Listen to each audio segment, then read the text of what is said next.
బాల్యం ఓ అందమైన దశ.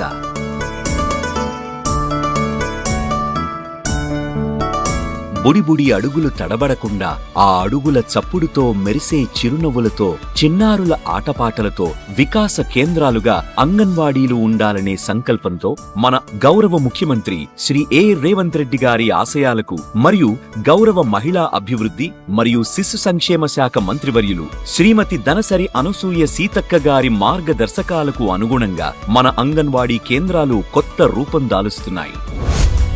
అమ్మ ఒడి తర్వాత నెక్స్ట్ ఒడి ఎక్కడికి? అంగన్వాడీ. ఇప్పుడు మన పిల్లలు ఇంగ్లీష్ మీడియం చదువుకోవాలంటే లక్షల రూపాయలు డొనేషన్స్ కట్టాల్సి వస్తుంది. కాబట్టి ఎక్కడికో పోయే కంటే మన అంగన్వాడీ సెంటర్స్ లోనే మరి నర్సరీ కూడా ఏర్పాటు చేసి వాళ్లకు పుస్తకాలు, మరి ఆట వస్తువులు, ఎప్పుడు కూడా గతంలో పిల్లలకు యూనిఫామ్ లేదు, ఇప్పుడు యూనిఫామ్ కూడా ఇవ్వడం జరుగుతుంది. చిన్నారులు ఆడుతూ పాడుతూ ముద్దు ముద్దు మాటలతో కేరింతలు కొడుతుంటే ఆ ఆనందం మాటల్లో చెప్పలేనిది.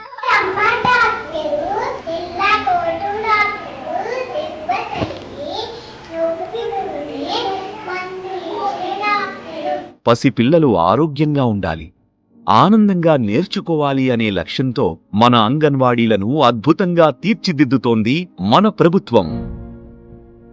ప్రభుత్వం వచ్చినప్పటి నుండి అంగన్వాడీ స్కూళ్ళల్లో ఫర్నిచర్స్, గేమ్స్ అన్ని బాగా ఇచ్చారు. ఇక్కడ గవర్నమెంట్ యూనిఫామ్లు కానీ ఆట వస్తువులు కానీ ఫ్రీగా పంపించడం, అదే ప్రైవేట్ కి అయితే అన్ని డబ్బులు ఖర్చు పెట్టి పంపించడం మొత్తం కాదని ఇక్కడ అంగన్వాడీకే పంపిస్తున్నాము. ప్రజా ప్రభుత్వ హయాంలో చక్కటి ఆట వస్తువులు, ప్రీ స్కూల్ ఫర్నిచర్, ముద్దొచ్చే యూనిఫామ్లు, ఈ స్కూల్ డ్రెస్ వల్ల కూడా చాలా మంది ప్రైవేట్ స్కూల్లో లాగానే ఉంది, ఏ స్కూల్ పోతుంది మీ పాప అని కూడా చాలా మంది అడిగారు. అట్లా అడగడం వల్ల గర్వంగా అనిపించింది. రంగురంగుల బొమ్మలతో అందమైన అంగన్వాడీ భవనాలు రూపుదిద్దుకుంటున్నాయి. మా పాప ఇంగ్లీష్ కూడా బాగా చదువుతుంది, పోయమ్స్ బాగా చెప్తుంది. పొద్దున లేచిన తర్వాత కూడా good morning mummy, good morning daddy అని చెప్తుంది.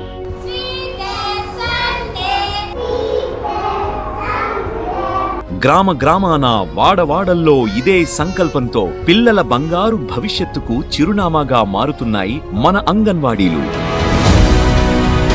చిన్నారుల చిరునవ్వుకు తెలంగాణ చిరునామా అవ్వాలి. అంగన్వాడీలు అమ్మ ఒడిగా మారాలి.